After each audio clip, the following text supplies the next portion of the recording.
আমরা আর কতদিন তাদের খেলার পুতুল হব? কতদিন আমাদেরকে বলবে তোমরা ঘরে ফিরে যাও, তোমাদের ভাতা পারবে? আজকে তারা বলছে যে আমাদেরকে আর 2 দিন সময় দেওয়া হোক। এই সময় তো আমরা গত 2 বছর দিয়ে আসছি।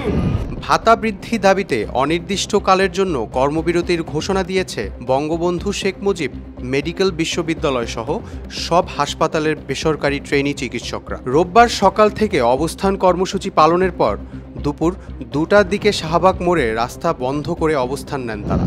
আমরা রোগীদের পাশেই ছিলাম এবং রোগীদের পাশেই আছি এবং পাশেই থাকবো।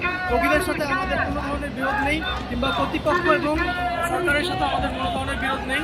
আমরা শুধু আমাদের ন্যূনতম যে পাওনা সেই পাওনাটুকু বুঝে নিতে আজকে রাস্তায় এসেছি।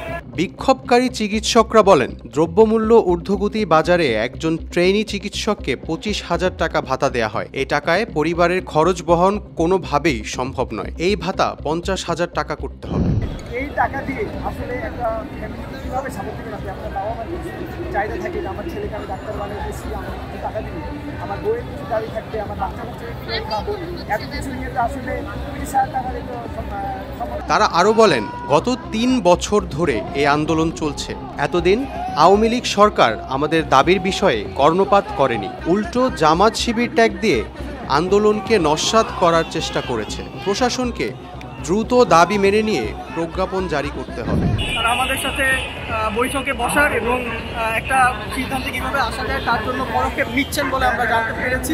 কিন্তু আমরা সুস্পষ্টভাবে জানিয়ে দিতে চাই যে আমরা যতক্ষণ না পর্যন্ত একটি সুষ্ঠু সমাধান পাবো, আমাদের ন্যায্য ভাতার একটা নিশ্চয়তা আমরা যতক্ষণে না পাবো ততক্ষণ পর্যন্ত আমরা রাজপথ ছাড়ব।